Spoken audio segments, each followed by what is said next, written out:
Hello दोस्तों, नमस्कार। आज है 9 दिसंबर और हम 9 दिसंबर से बनने वाले करंट अफेयर की क्वेश्चनों पर डिस्कस करने वाले हैं।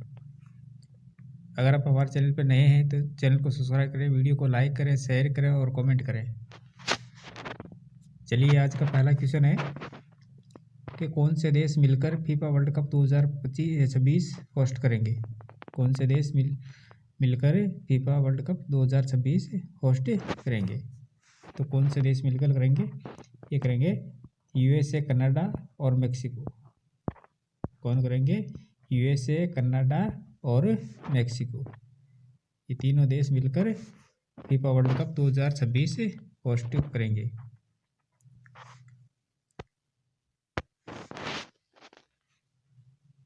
संयुक्त राज्य अमेरिका, मेक्सिको और कनाडा, ये टूर्नामेंट पहली बार 3 देशों के द्वारा से होस्ट किया जा रहा है और इसमें 48 टीमें हिस्सा लेगी। कितनी टीमें? 48, जिससे ये इतिहास का सबसे बड़ा वर्ल्ड कप होगा। और ये टूर्नामेंट है 11 जून से 19 जुलाई 2026 तक चलेगा। कब से कब तक? 11 जून से 19 जुलाई तक। और इसमें 104 मैच होंगे और 16 नए शहर इसकी मेज़बानी करेंगे।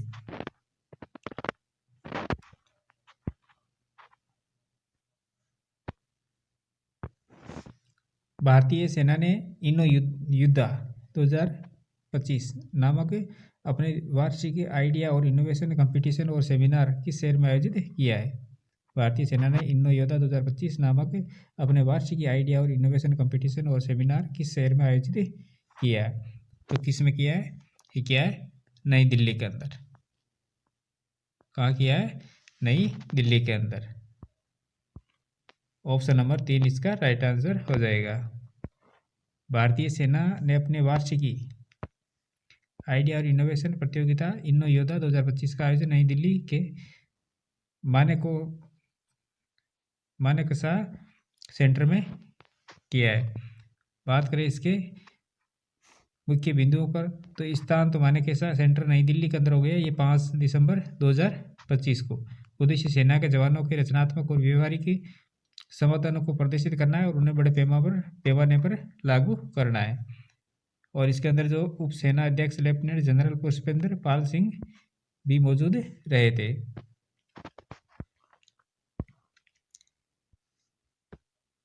नेक्स्ट क्वेश्चन है कि भारत 2047 तक टॉप 3 क्वांटम अर्थव्यवस्था बनाने के लिए नीति आयोग ने किसके साथ मिलकर रोड मैप जारी किया है? भारत को 2047 तक टॉप 3 क्वांटम अर्थव्यवस्था बनाने के लिए नीति आयोग ने किसके साथ मिलकर रोड मैप जारी किया है? तो ये किसके साथ मिलकर किया है? किया है IBM के साथ। किसके साथ? IBM के साथ।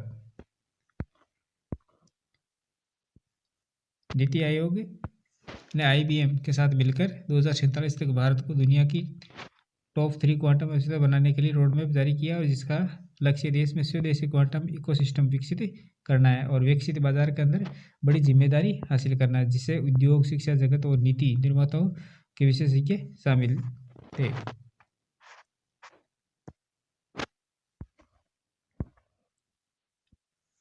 नेक्स्ट क्वेश्चन है कि भारत को महिला शांति और सुरक्षा सूचकांक 2025-26 में कौन सा स्थान दिया गया है? भारत को महिला शांति सुरक्षा सूचकांक 2025-26 में कौन सा स्थान दिया गया है? तो इसमें अंदर दिया गया है 131वां। कौन सा स्थान दिया है? 131वां।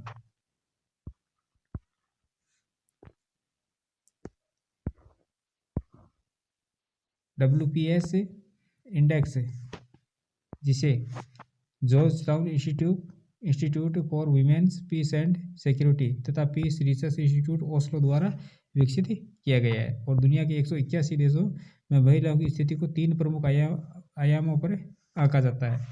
वो कौन कौन से? तो समावेशन, जो आर्थिक भागीदारी, शिक्षा, न्याय, कानून, समानता, जो अधिकार है वो, सुरक्षा जो घर और समाज में सुरक्षा। यानी समावेशन के अंदर तो आर्थिक भागीदारी और शिक्षा देखी जाती है और न्याय के अंदर कानून और समानता अधिकार देखा जाता है और सुरक्षा के अंदर घर और समाज में सुरक्षा। और इनका जो स्कोर है वो 0 से लेके 1 के बीच होता है, जहाँ 1 का अर्थ होता है महिलाओं के लिए सबसे अच्छा वातावरण और 0 का मतलब होता है ये सबसे ख़राब है। तो जो WPS इंडेक्स 2025 है, 25-26 के अंदर भारत की जो रैंक है वो 131वीं है, और स्कोर इसके अंदर 0.607 इस स्कोर पर ये भारत का स्कोर रहा है।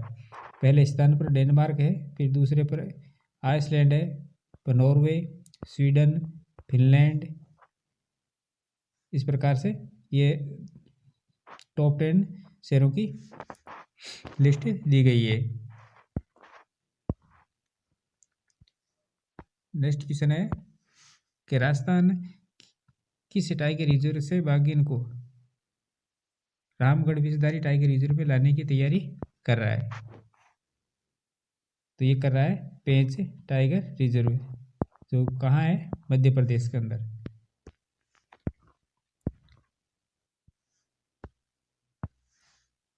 भारत के बाघ संरक्षण अभियान को नई मजबूती मिली, क्योंकि राजस्थान मध्य प्रदेश के पेंच टाइगर रिजर्व से एक बाघिन को रामगढ़ विषधारी टाइगर रिजर्व में लाने की तैयारी कर रहा है। और ये राजस्थान का पहला अंतर्राज्यीय बाघ स्थानांतरण होगा, जो और पूरे जो भारत का है वो दूसरा, राजस्थान का पहला और भारत का दूसरा, जो वन्य जीव संरक्षण की नीति निर्माण की दृष्टि से बेहद ही महत्वपूर्ण।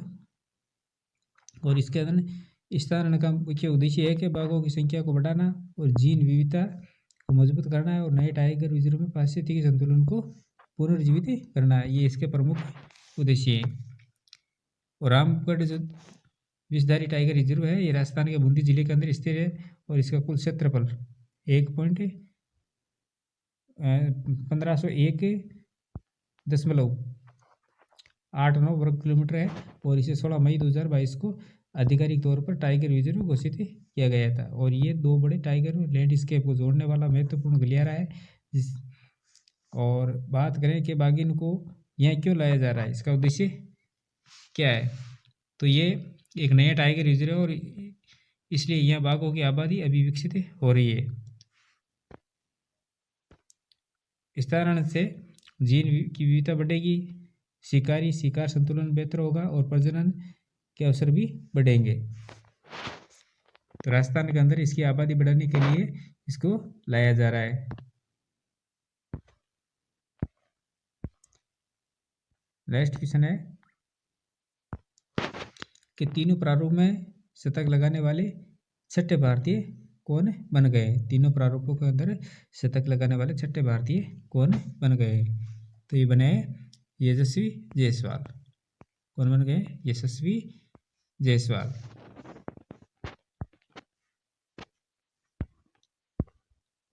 भारतीय टीम के सलामी बल्लेबाज यशस्वी जायसवाल ने दक्षिण अफ्रीका के खिलाफ तीसरे वनडे मैच में शतक लगाया, और यशस्वी का वनडे कैरियर का यह पहला शतक है, और वे तीनों प्रारूपों के अंदर शतक लगाने वाले भारत के छठे बल्लेबाज बन गए हैं।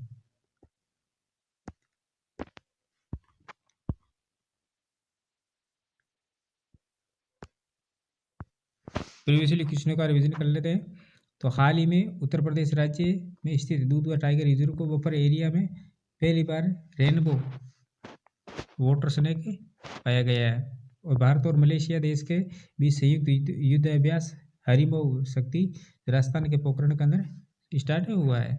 और ऑस्ट्रेलिया देश की विक्टोरिया यूनिवर्सिटी 2026 तक गुरुग्राम में अपना पहला इंडिया कैंपस खोलेगी।